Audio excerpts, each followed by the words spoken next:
で女装自体は始めたのはもう20歳の頃からだから、もうかれこれ30年ワンジェネレーションですよ、それは。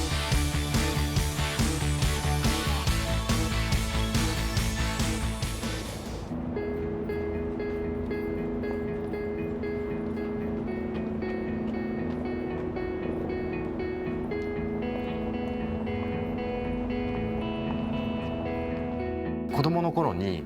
資生堂っていう化粧品ブランドがあって、資生堂が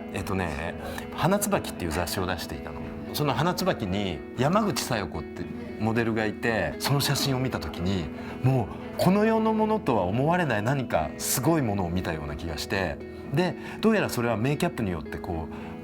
う人間がこんな顔になるんだっていうのが分かって、ですごいお化粧に興味を持ったの。で、その後にまあいろいろあったんだけれども、大学生になった時にいよいよこう進路を考える時にお化粧を仕事にしたいって思って、で紹介していただいたのが渡辺三郎さんっていう方で、当時はもうすごいトップのクリエイターだったんだけれども、で彼の下で10年ぐらい働いて。でもね、そのメイクアップの仕事は私腕怪我しちゃって神経麻痺になっちゃって、で細かな作業ができなくなっちゃって、メイクの仕事は辞めちゃったの。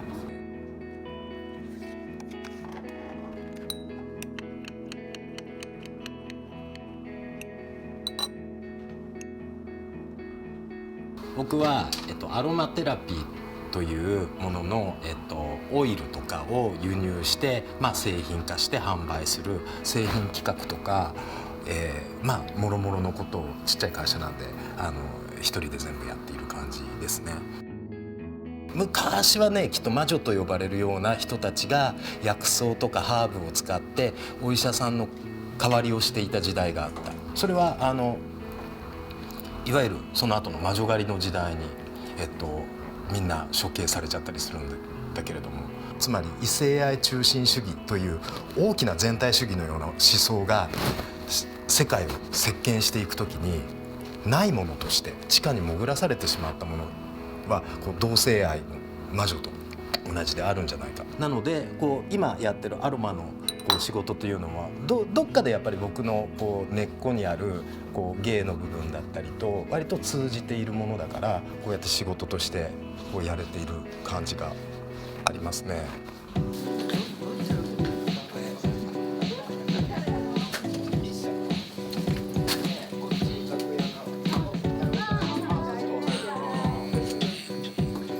このパーティーはとても明るくて平和な変態の集い。日本ではやっぱりイリーガルなパーティーなのよ。なんだけどそれが20年間も続いてきてるっていうのはこう来てくれている変態のお客さんたちが自分たちのここは場所だって思ってくれてる。でその自分たちの場所を守るっていうある意味自治も働いてるの。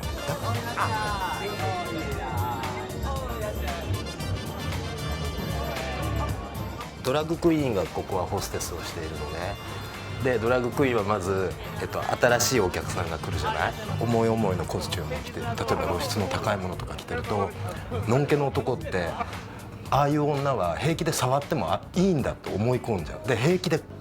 何も言わずにタッチしちゃったりするから、そういうのを気をつける意味でも我々はで男が注意すると男って怒るの。でもオカマが注意すると男ってソフトじゃない、そういう役割です。今宵の楽しい仲間たちを紹介します。まずはレイチェル・ダブー、サイゴンからやってきたオナン・スペル・マーメイド。サイゴン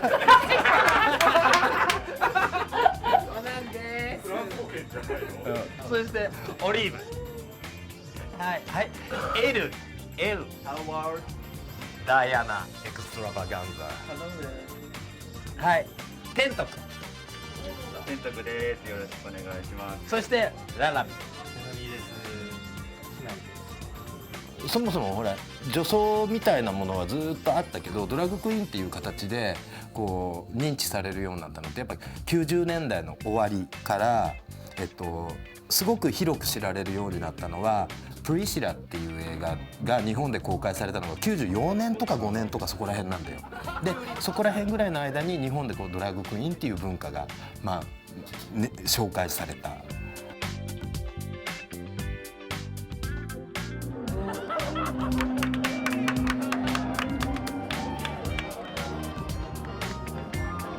こはみんなそれぞれが楽しんでいるところなので、多分絵で見てもらえればすごくそれはよくわかると思うんですが、実に平和で、いわゆる変態とかって思うドロドロとしたものはないでしょ。で実はここはコミュニケーションのためのパーティーだから、で男の子 She's boy、女装していても女が好きな人もいるし、いわゆる男の子、男の娘とかって男の子と呼ばれるような現象がすごくあって、で割とそのファンタジー持ってる人って昔からいたけれども最近爆発的に増えてんじゃないのかな。僕は実は昔すごい肥満児だったので思春期ぐらいになってくると当然そういうおしゃれ心とかも出てくるが、自分はそういうことができないっていうのがあって、一年発起してダイエットをして痩せて、やっぱり人間が持ってる見られたい願望みたいなのも痩せたことで出てきて、で着飾ることを覚え、夜遊びをするようになった時に派手な格好をして遊びに行って注目をされたい。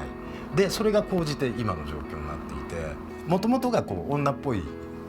ところがあったので、もう2丁目とか行っても全然モテないわけさ。女っぽいのはだって気持ち悪がられてる時代なんだから。男らしさが憧れの対象となっている芸の社会の中において、僕は居場所が見つけられなくて、なんとかそこにコミットしたいと思っていて、いつも疎外感を感じていたのが、女装してクラブに行ったらみんな面白がって、だって普段見向きもしてくれない人がみんな拍手してくれるんだよ。だってそれでこういう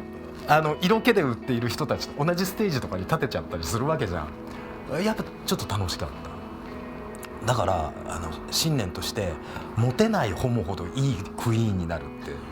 て思ってたりするんだけど。皆さんここスマイルしてこうって。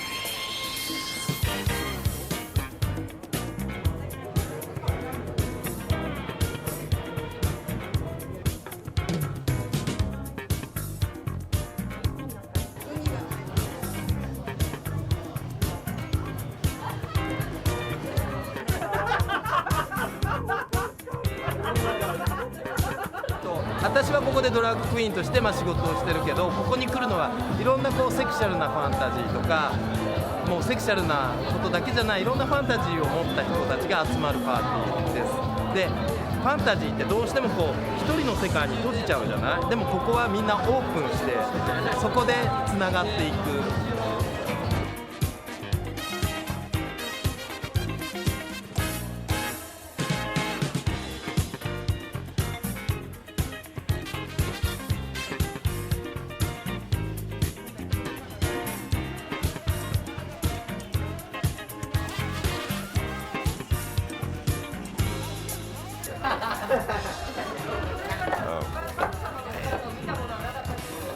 まるちゃんはもう完全に女の子になってるの。戸籍も女の子になってるの。私もたくさんトランセクシャルの子たち知ってるけど、多分一番成功した例だと思う。すごく安定してる。彼女はアーティストで、昔からいろんなキャラクターを作り出して、自分がそのキャラクターになるっていうことをずっと作品にしてた子なの。という意味でもこの形は彼女の最高の作品なのよ。彼女がなりたいと思っていたキャラクターになっちゃったんだから。これは私の子供なの、精子。女の子の精子と男の子の精子のキャラクター。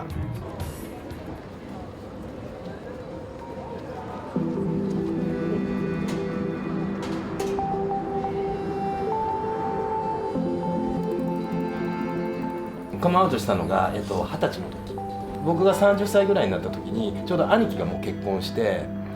子供ができた。その後から母親が「次はお前の番だね、次はお前の子供の顔が見たい」ってもう20歳の時に言ってるじゃんって言いながらも母親はずっと僕に結婚するように言ってきて、でもういい加減腹立って、それでだって言ったじゃん、で僕の言うことがあなたが僕の言うことを受け止めてくれないんだったら、僕もあなたの言うことは受け止められないから、そしたら人間関係成り立たないでしょって、親子の縁切ろうかって話をした。で僕が生まれたのが1961なのね。 I was born in 1961で、20歳の時っていうのは81年なの、81なのね。で81年って何が起こったか知らないよねきっとね。最初の HIV の患者が見つかった年なので、つまり母親は息子がゲイだっていうことと、ニュースですごく話題になっているエイズ、当時はだってエイズはゲイの病気だったからさ、が多分一緒に思って、とてもなんか心配はしてくれただろうね。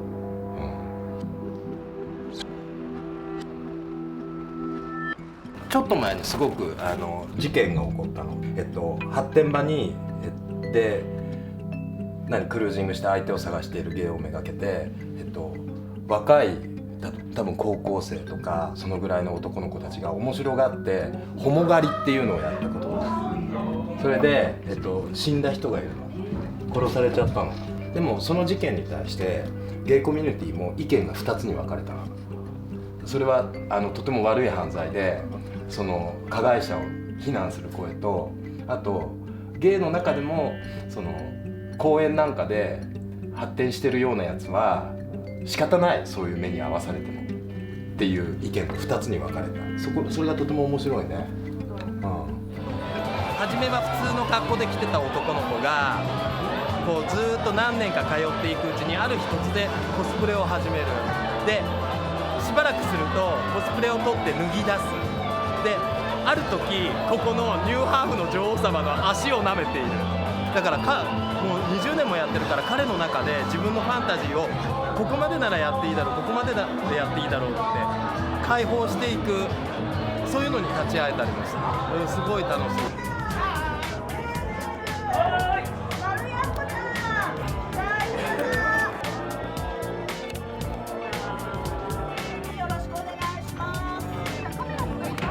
ごめん、先私上がります。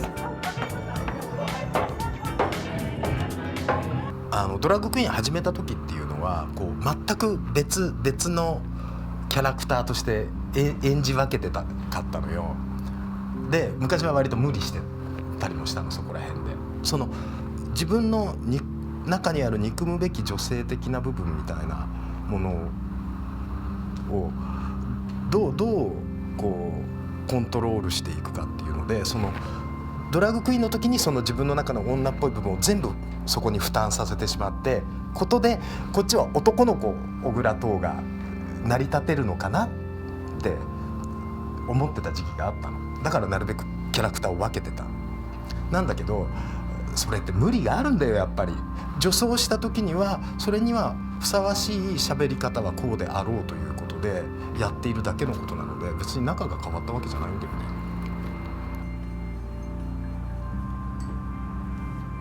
美魔女って感じでしょ、私。